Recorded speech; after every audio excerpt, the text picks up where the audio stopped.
Boa noite, irmãos. Graça e paz ao nosso Senhor Jesus. Amém?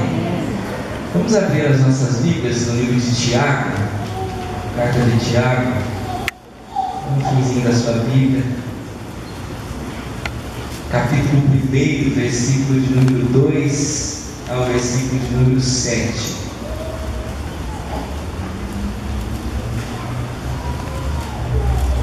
Carta de Tiago, capítulo 1, versos de 2 a 7.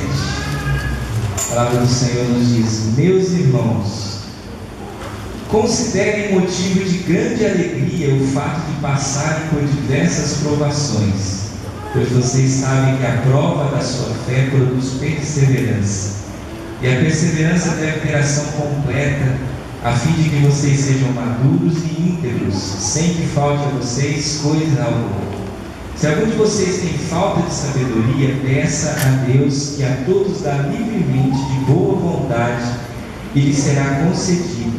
Peça, porém, com fé, sem duvidar, pois aquele que duvida é semelhante à onda do mar, levada e agitada pelo vento. Não pense tal pessoa que receberá coisa alguma do Senhor.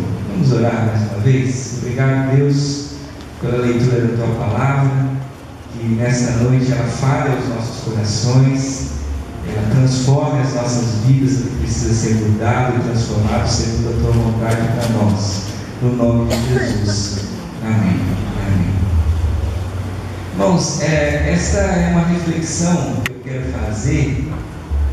É um sermão, mas algo talvez um pouco diferente, que eu quero, na verdade, compartilhar com os irmãos uma reflexão que eu fiz para mim. A gente está chegando no final do ano, passamos o Natal, todo mundo os quilinhos aí mais gordos de tanto que comeu no Natal, que eu sei. E a gente está se aproximando aí do final do ano, temos pouquinhos dias, 3 a 4 dias para a gente terminar o ano, iniciar um novo ano. E é aquela época onde a gente tradicionalmente faz uma retrospectiva do que aconteceu e pensa também um pouco. Às vezes você nem planeja fazer isso, mas é movido por essa onda, a mídia está falando, a gente está falando, e a gente começa a fazer planos e pensar no momento que a gente está vivendo, na vida que a gente viveu no último ano, e o que a gente espera do próximo ano. E entram aquelas promessas, de ano novo, que tem gente que faz, tem um monte de coisa que você pensa em fazer no próximo ano, você às vezes promete fazer. Se você se lembrar do que você prometeu no ano passado, você vê que você não fez metade das coisas, e a gente vai vivendo a vida às vezes assim. E eu fiz uma reflexão pessoal, e eu pensei a respeito desse ano, para a minha vida, e pensei algumas coisas para o próximo ano. E eu não sei o que você está vivendo, eu não sei como foi a sua vida neste ano. Talvez tenha sido muito diferente do que foi a minha vida. Mas eu acredito que o que Deus falou ao meu coração e o que serviu para mim, pode servir para você nesse ano, porque eu sei que Deus falou através da palavra de Deus, e tem os princípios dele para todos nós. E eu queria refletir, então, e pensar em algumas coisas a respeito disso. Essa reflexão, na verdade, ela talvez tenha começado nesse texto que eu li para os irmãos, que nós usamos no nosso retiro da juventude esse ano. E finalizamos as reuniões da juventude numa reunião na casa do irmão Rafael, e falamos algumas coisas a esse respeito. Eu disse ali para os jovens coisas que eu já estava pensando, e acho que Deus foi construindo essa reflexão ao longo desse último mês, até chegar a este dia. O livro de Tiago nos diz que é muito bom que nós passemos por provações, é motivo de alegria. Olha que coisa interessante. Vocês sabem que a prova da sua fé produz perseverança. A perseverança deve ter ação completa, a fim de que vocês sejam maduros e íntegros, sem que falte a vocês coisa alguma. Se algum de vocês tem falta de sabedoria, peça a Deus, que a todos dá livremente, de boa vontade, e será concedido. Nós vamos voltar nesse texto no final da mensagem. Então você pode manter sua Bíblia aberta, nós vamos ler alguns outros textos. Irmãos, o que aconteceu esse ano com você? Como foi a sua vida este ano? Se você puder parar para pensar um pouquinho, se você já pensou nisso, você passou por coisas boas, com certeza, por coisas ruins, talvez, travou batalhas, talvez venceu algumas, talvez perdeu outras, talvez o término do ano não significa término de batalhas, né? Talvez você esteja no meio de uma batalha. E eu não sei, a sua vida pertence a você e Deus conhece e sabe das suas lutas e das suas dificuldades. Mas como foi o nosso ano, enquanto nação, enquanto mundo? O que aconteceu no ano de 2014? Tivemos muitos acontecimentos e eu refleti a respeito de vários deles, né? E algumas coisas destacaram na minha cabeça. E a gente percebe que umas coisas estão se destacando sempre uma coisa muito boa, né? Eu lembrei da Copa do Mundo, olha que legal, eu lembrei do 7-1 da Alemanha, né? Aí você já fica, poxa, da Copa do Mundo em casa. Aí tanta coisa que veio a partir da Copa do Mundo, tanta corrupção que a gente viu, muito desvio de dinheiro. Uma Copa que funcionou no futebol, mas as obras ficaram pela metade, embora o dinheiro tenha ido inteiro, né? Mas as obras ficaram pela metade. E tanta coisa, pessoas sendo decapitadas em nome do Evangelho, crianças sendo decapitadas em nome da religião, e pessoas que não negam o Evangelho, pessoas fiéis ao Evangelho. A gente tem visto essas atrocidades na mídia, um ano de eleições acirradas, eleições que dividiram a nossa nação e que trazem certa incerteza em relação ao futuro, o que é que vai ser daqui para frente. Então a gente faz essa análise e pensa então nas perspectivas para 2015. O que é que vai ser 2015 para mim e para você? O que é que vai ser para o nosso país, para a nossa nação, para o mundo? O que é que a gente espera para esse próximo ano? Queridos, eu não sou muito pessimista em achar que as coisas são muito ruins e que a inflação vai voltar, sabe, astronomicamente, como tem gente que às vezes acha. Eu acho que não vai ser por aí, mas é fato, todo mundo já está experimentando de uma forma ou de outra. Nós estamos entrando num período delicado, complicado, difícil, a corrupção no nosso país é muito grande. Nós estamos entrando numa recessão. Eu não sei medir o tamanho dessa recessão, mas nós estamos entrando, o preço das coisas está subindo. Você já está notando isso no supermercado, mas o salário não está subindo. E a gente tem uma perspectiva difícil, a gente tem uma perspectiva complicada e delicada para 2015. E diante dessa reflexão, à luz da Bíblia, como Deus pode me ajudar a entrar nesse ano, nesse momento delicado, nesse momento um pouco diferente? O que Deus pode fazer comigo, através de mim? E como eu posso viver este ano de 2015 orientado pelo Senhor? Eu queria ler com você então agora um outro texto que está lá em Efésios. Efésios capítulo 5. Você pode abrir a sua Bíblia comigo. Efésios capítulo número 5, versículo 15 a 17.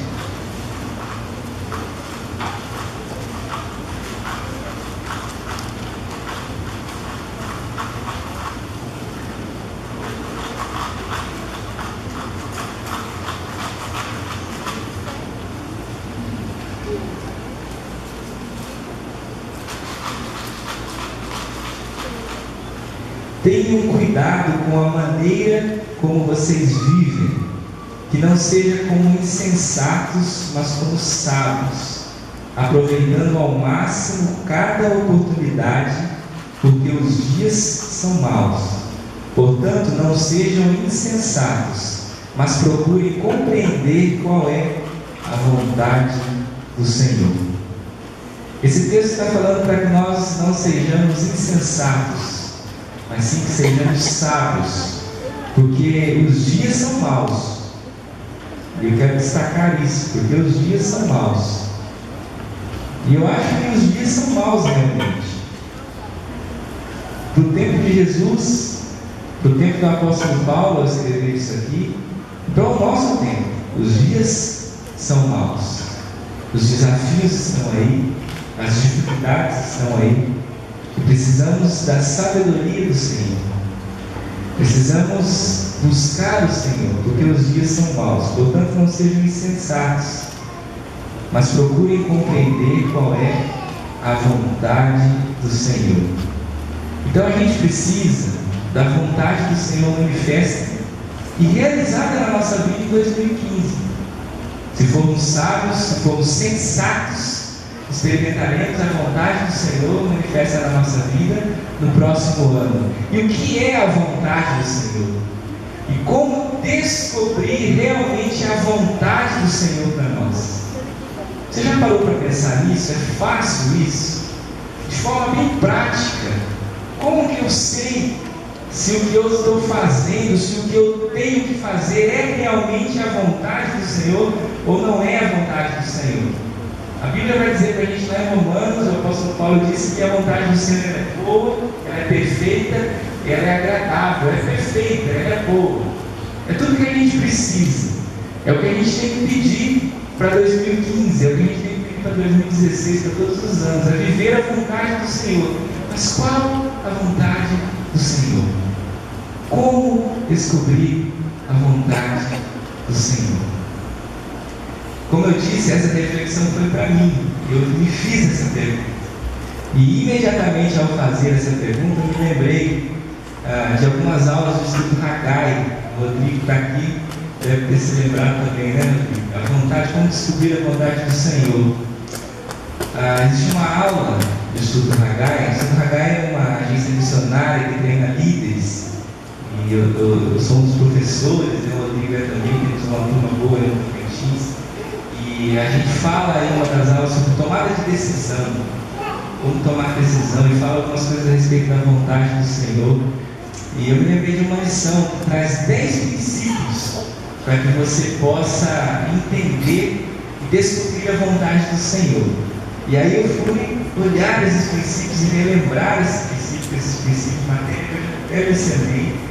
E como é impressionante, coisas importantes que a gente vai esquecendo. Eu não vou dar aula do Haggai de jeito nenhum, nem explicar todos os princípios, mas eu vou comentar com os irmãos os 10 princípios. Eu quero destacar um deles, uma questão para a gente descobrir a vontade do Senhor. Queridos, não é uma fórmula mágica, não é uma fórmula mágica, não quero fazer isso, mas existem algumas coisas que a palavra de Deus nos diz e que às vezes nós nos esquecemos, coisas às vezes simples, das quais nós abrimos mão e não experimentamos a vontade do Senhor na nossa vida, por não conhecermos, por não entendermos, por não nos aplicarmos nesses princípios que são básicos e que eu sei que você já ouviu, que você conhece.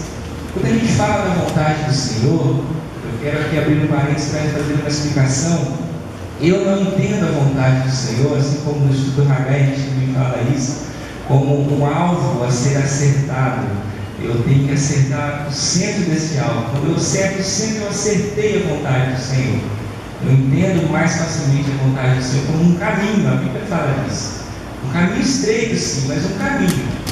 Eu tenho que estar dentro desse caminho. Nesse caminho eu tenho possibilidades a seguir. Quando eu digo que a vontade do Senhor é um alvo, eu tenho que acertar aquele alvo, eu crio às vezes problemas até mesmo para Deus, né? Porque aí se eu fico fora daquela vontade que é o alvo, então as pessoas que convivem comigo também vão estar fora por uma decisão tomada que eu errei, aí elas que deveriam tomar a decisão certa também vão tomar a decisão errada, enfim, eu fico jogando para Deus. Mas é mais fácil a gente compreender a vontade do Senhor como um caminho regido por princípios que estão na palavra, e eu tenho que estar dentro desses princípios. E eu preciso então descobrir quais são os princípios e algumas ferramentas que me ajudam a descobrir a vontade do Senhor. Queridos, rapidamente, o primeiro princípio é o princípio da entrega total. Você se entregar totalmente ao Senhor. Alguns salmos vão falar a respeito disso, alguns textos de Filipenses, enfim. A sua vida é um contrato em branco assinado e entregue a Deus. Isso é o princípio da entrega total. Imagine que Deus chegasse a você hoje e dissesse assim: olha, você pode Você quer, eu tenho para você algo perfeito para a sua vida. Eu tenho aqui a receita para você fazer tudo que vai dar certo. A receita do sucesso está aqui. Você quer isso? Obviamente você vai dizer para Deus que você quer isso. Aí Deus vai virar para você e vai, então vamos fazer um contrato. Está aqui um papel, menos você assina. Depois eu escrevo o que você vai ter que fazer. Mas primeiro você assina. Eu acho que ninguém gosta de assinar um contrato em branco. Você quer ler primeiro o que tem no contrato. Mas o princípio da entrega total é isso. É compreender que às vezes eu tenho que fazer aquilo que eu não quero, em prol da vontade do Senhor. A vontade do Senhor nem sempre é a minha vontade. Eu preciso me entregar para o total. O princípio da palavra, o que eu preciso fazer, o que eu estou fazendo, o que eu quero fazer, está na Bíblia. Como a Bíblia traz esse assunto, isso é certo, à luz da palavra de Deus. O que a Bíblia diz a respeito disso? Confrontar a minha atitude, o meu desejo, a minha necessidade com o que a Bíblia fala a respeito disso. E aí a gente entra aqui numa discussão talvez um pouco complicada, não quero me aprofundar nisso, mas às vezes a gente entende a Bíblia do jeito que a gente quer, mas não é entender a Bíblia do jeito que a gente quer. É muito fácil você procurar a Bíblia alguma razão para fazer às vezes até alguma coisa errada, porque você vai para a Bíblia com os seus olhos, com a sua vontade já pré-estabelecida, mas não, o princípio da palavra, a vontade de Deus na Bíblia, o que ela tem de verdade, estudar, conhecer, para poder praticar. O princípio da obediência e honra aos pais, a Bíblia vai falar a respeito disso, que devemos honrar os nossos pais, sermos obedientes aos nossos pais. O que os nossos pais acham disso? Os jovens, o que eles dizem a esse respeito? É um princípio que deve ser levado em consideração. O princípio da obediência às autoridades, a palavra de Deus também vai falar a respeito disso, lá em Romanos. E como que a gente lida ao princípio, então, como que eu obedecer às autoridades? Aqui existe um princípio amplo nisso. Quais são as leis que nos regem? O que eu estou fazendo, esse meu negócio a ser feito, ele é legal? Quais são as leis que regem isso daí? Eu estou desobedecendo as leis ou não? O princípio da submissão aos líderes espirituais. Esse é um assunto e um princípio difícil de se falar nos dias em que vivemos hoje, mas ele está na Bíblia. Eu vou ler esse texto. Hebreus 13:17: desobedeceis aos vossos guias, sendo-lhes submissos, porque velam por vossas almas, como quem há de prestar contas delas, para que o façam com alegria e não gemendo, porque isso não vos será útil. O líder espiritual pode estar errado? Sim, pode estar errado. Mas você precisa ser submisso a ele. Como você tratar dessa dualidade? Como você vai fazer isso? Vou falar um pouquinho mais à frente. O princípio da consulta a conselheiros maduros. Buscar a opinião de gente que tem experiência, de gente que às vezes já viveu mais do que você, ou de gente que conhece e que já passou pelo que você está passando. A palavra de Deus tem diversos textos que falam a respeito disso. Quando não há sábia direção, o povo cai, mas na multidão de conselheiros há segurança. Outro texto: o caminho do insensato é reto aos seus olhos, mas o que dá ouvido ao conselho é sábio. Outro texto: onde não há conselho, frustram-se os projetos, mas com a multidão de conselheiros eles se estabelecem. Os projetos se confirmam pelos conselhos, assim, pois, com prudência faz a guerra.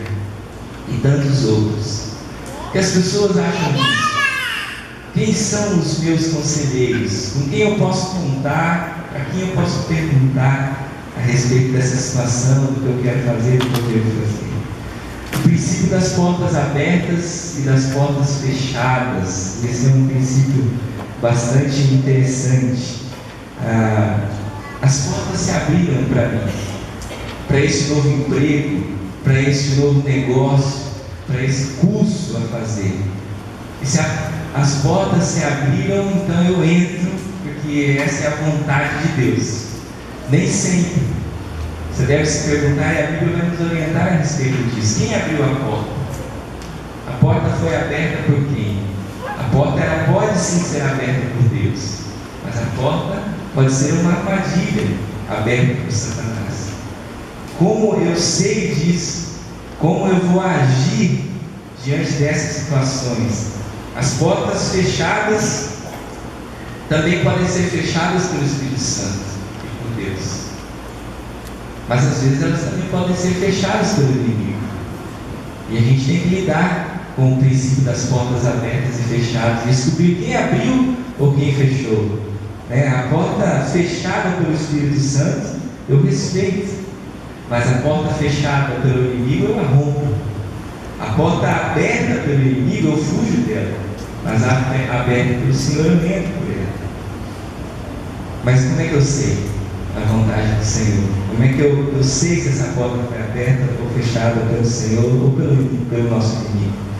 O princípio do raciocínio santificado, da mente santa, que conhece a Deus e sabe quem Deus é, que usa a inteligência que você tem, que foi criado. Você foi criado à imagem e semelhança de Deus. A sua inteligência, o seu raciocínio foi dado por Deus, e você precisa usar, e esse seu pensamento, eu vou abranger tudo aqui, ele precisa estar focado nas coisas de Deus. O seu raciocínio, ele precisa ser santificado, e um raciocínio santificado significa sabedoria. O princípio da paz interior. Eu tenho paz para fazer isso? Eu estou em paz para fazer isso, para tomar essa decisão, ou eu não estou em paz? E aqui há um perigo, né? Porque a gente vai falar, a gente vê a Bíblia nos falando da paz que excede todo o entendimento, da paz do Senhor, que é o árbitro, né, dos nossos corações para a tomada de decisão. Mas às vezes a nossa mente, o nosso coração pode estar cauterizado pelo pecado e pelo erro, e às vezes algo que nos incomodava passa a não nos incomodar mais, porque estamos cauterizados pelo erro, e aí sentimos paz e tranquilidade em fazermos uma coisa que está errada. Vamos adiante. O princípio do tempo, é o tempo certo para fazer isso. Este é o momento. Às vezes nos apressamos a tomar uma decisão, ou às vezes deixamos de tomar a decisão na hora que devíamos ter tomado a decisão. Queridos, eu acredito que para a gente descobrir a vontade de Deus, a gente teria que saber caminhar por entre esses princípios. Eu falei com os irmãos a respeito de 10 princípios, e a gente precisa caminhar por entre todos eles. O princípio da entrega total, o princípio da palavra, da honra aos pais, da obediência às autoridades, submissão aos líderes espirituais, da consulta a conselheiros maduros, das portas abertas e fechadas, do raciocínio santificado, da paz interior, do tempo. Eu sinto paz para fazer isso? Eu sinto paz. Mas o que a Bíblia diz a respeito disso? Vou confrontar um princípio com o outro. Mas a Bíblia fala que isso não é muito certo. Mas eu estou em paz, mas a Bíblia está dizendo que não é para fazer. O que é que meu pai e minha mãe falou a respeito disso? O que é que meu pastor disse a respeito disso? O que é que as pessoas acham disso? O que as leis que regem o nosso país dizem a respeito disso? Mas eu estou em paz. Mas então a sua mente, o seu coração está cauterizado pelo erro e pelo pecado. Você precisa permear por entre essas coisas. São 10 princípios que nos ajudam. Se os irmãos depois tiverem interesse e quiserem, isso eu posso passar para os irmãos. Os irmãos podem me procurar. Mas é um segredo para que a gente consiga descobrir a vontade de Deus. Porque, queridos, é muito bonito eu falar, estar no centro da vontade de Deus, fazer a vontade de Deus, e dizer que a minha vida, o que é entrega total ao Senhor. É muito fácil, bonito dizer, ter que a vida é um papel em branco, assinado, entregue nas mãos do Senhor. Mas não é fácil. Não é fácil assinar um papel em branco e entregar ao Senhor. Não é fácil abrir mão do meu desejo, da minha vontade em alguns momentos, em prol do que diz a palavra para mim. Não é fácil olhar para uma porta elegante, linda, com um banquete do outro lado, e pelo conselho das pessoas, do líder espiritual, das pessoas que você conhece, pela palavra, você não, está do outro lado, é bonito, é lindo, é maravilhoso, é um banquete, mas a Bíblia diz que não é certo. Então foi Satanás que abriu a porta. Não é fácil fazer, não, eu não vou entrar, eu vou fugir dessa porta eu vou fechar ela, porque essa porta não foi Deus que colocou para mim. Não é fácil. A gente precisa buscar isso com vontade, com desejo forte no coração, com afinco. Por isso eu queria destacar dentre esses todos a sabedoria, o princípio do raciocínio santificado, busca de sabedoria. Nós voltarmos no texto que nós lemos de Efésios 5, primeiro texto que nós lemos, Tiago, capítulo 1. Nós vamos ver a Bíblia nos mostrando que Deus nos dá sabedoria e dá com alegria. Ele tem o desejo de nos dar sabedoria. Ele tem o desejo de nos mostrar o que devemos fazer através da sabedoria que Ele nos dá livremente, de graça. Eu me lembro de Salomão, e eu disse isso para os jovens que estavam ali na casa do irmão Rafael, quando terminamos as nossas atividades deste ano, né? Nós temos um ano de 2015 a começar, e um ano cheio de incertezas e momentos delicados no nosso país. Tem jovens saindo da universidade, entrando na universidade, começando a construir um futuro. E qual é o futuro do nosso país? Eu disse, nós precisamos de sabedoria, e eu acredito nisso, e eu tenho buscado isso. Eu preciso de sabedoria nas tomadas de decisões, eu preciso de sabedoria dada pelo Senhor, para fazer aquilo que o Senhor quer que eu faça, para decidir os momentos difíceis, para abrir mão de algumas coisas que vão ser necessárias, que eu abra mão no decorrer deste ano. A palavra de Deus diz: considerem motivo de grande alegria o fato de passarem por diversas provações, pois vocês sabem que a prova da sua fé produz a perseverança. Vocês vão ter de passar por provações. Eu acredito que 2015 será um ano de provações. De bênçãos eu sei que sim, mas de provações. Um momento delicado que estamos vivendo. Mas essas provações, nós devemos passar por ela com alegria, com perseverança, como diz a palavra de Deus. E se algum de vocês tem falta de sabedoria, queridos, peça a Deus, que a todos dá livremente, de boa vontade, e lhe será concedida. Não sou eu que estou dizendo, é a palavra de Deus que está dizendo. Nós nos lembramos de Salomão, diante do enorme desafio de suceder Davi, um grande rei, de conduzir um povo de Deus, de conduzir aquela nação. Ele chega diante de Deus e em sonho Deus fala para ele sonha, e Deus diz: Salomão, o que é que você quer? Fala para mim o que você quer e eu vou lhe dar. Está lá em 1 Reis. E Salomão pede sabedoria. E a Bíblia vai dizer que o Senhor se agrada do pedido de Salomão. Ele se agrada disso. E Ele dá a Salomão sabedoria e muitas outras coisas mais, porque Salomão pediu sabedoria. Já foi sábio ao pedir sabedoria. E Deus, Ele não deu e não dá só a Salomão.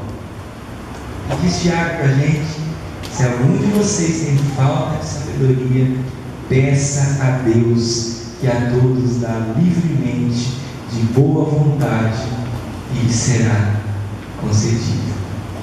O texto continua: mas peça, porém, com fé, sem duvidar. Pois aquele que duvida é semelhante à onda do mar levada e agitada pelo vento. Não pense em tal pessoa que receberá coisa alguma. A pergunta é: você crê que Deus lhe dá sabedoria? Você crê que Deus pode lhe dar sabedoria? Que Ele pode lhe dar tudo o que você precisa para conduzir a sua vida segundo a vontade dEle, que é boa, perfeita e agradável? Estamos diante de um ano novo que vai começar. Eu não sei como vai ser o seu ano, não sei nem direito como vai ser o meu ano, Mas, queridos, nós precisamos de sabedoria. Em tudo nós precisamos de sabedoria. Peça ao Senhor. Experimente a boa, perfeita e agradável vontade de Deus neste novo ano que vai começar. Para você fazer isso, peça sabedoria. Que Deus nos dá a todos livremente, com alegria, mas peça com fé, pois sem fé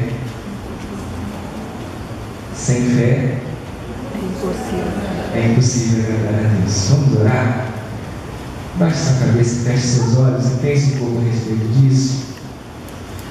Queria que você aproveitasse esse momento para fazer uma reflexão a respeito do seu ano, das dificuldades, alegrias vividas, e do que você está passando e das perspectivas que você tem para o futuro. Dificuldades que talvez ainda tenham que ser vencidas, batalhas que estão sendo travadas. Eu ouso dizer para você, através da palavra de Deus, que o que você tem que fazer é encontrar qual é a vontade de Deus, naquilo que você está passando e naquilo que você vai passar no próximo ano. Qual é a vontade de Deus, meu querido? Permeio dos princípios que a Bíblia nos dá para descobrir a vontade de Deus. Peça a Deus sabedoria necessária. Sabedoria vinda dos altos céus. Ele tem prazer em lhe dar, em lhe conceder.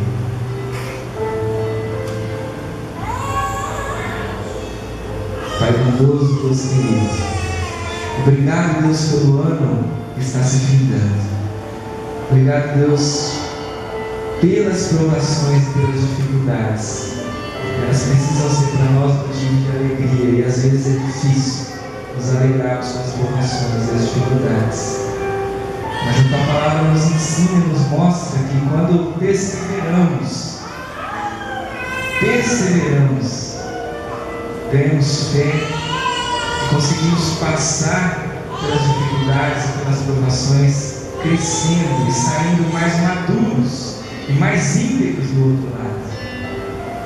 Deus, que não nos falte coisa alguma, que a sabedoria vinda do Senhor, dos altos céus, aquela que o Senhor nos dá quando pedimos, nos dá livremente de boa vontade, que ela seja presente na vida de cada um dos meus irmãos e das minhas irmãs que estão aqui, Deus. Que ela seja presente na minha vida, Pai.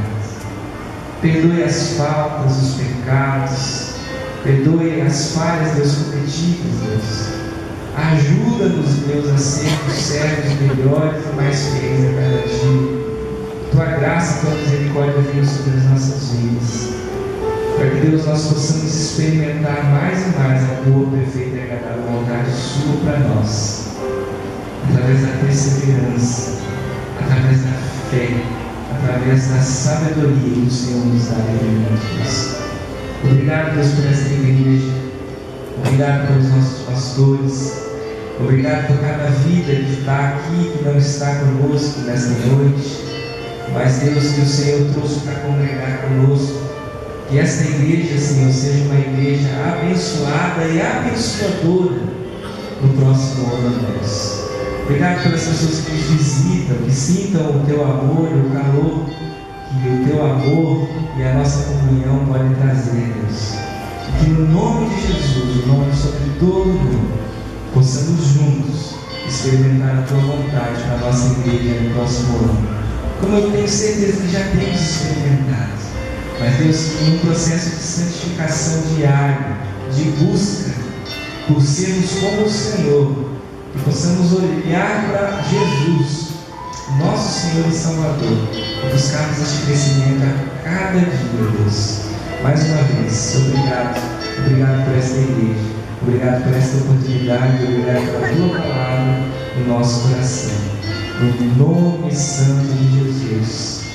E que teu amor, o amor de Deus Pai, e que a graça salvadora e redentora de Jesus Cristo, que o conforto e o consolo do Espírito Santo de Deus seja com todo o teu povo agora e para sempre. Amém. Amém. Meus irmãos, Nós talvez não vamos nos ver mais, eu não sei se eu estarei aqui no dia 31, acho que para o culto ainda estarei. Mas um feliz ano novo para todos vocês. Deus abençoe a vida de vocês. Nós vamos ouvir o pós-lúdio agora. Enquanto ouvimos o pós-lúdio, aproveite esse momento para refletir. Faça mais uma oração agora você com Deus. Vamos ouvir o pós-lúdio, vamos encerrar este momento do culto. Nos vemos então na quarta-feira, às 8 horas aqui na igreja, para passarmos mais esse tempo juntos. E vamos então aproveitar a pausa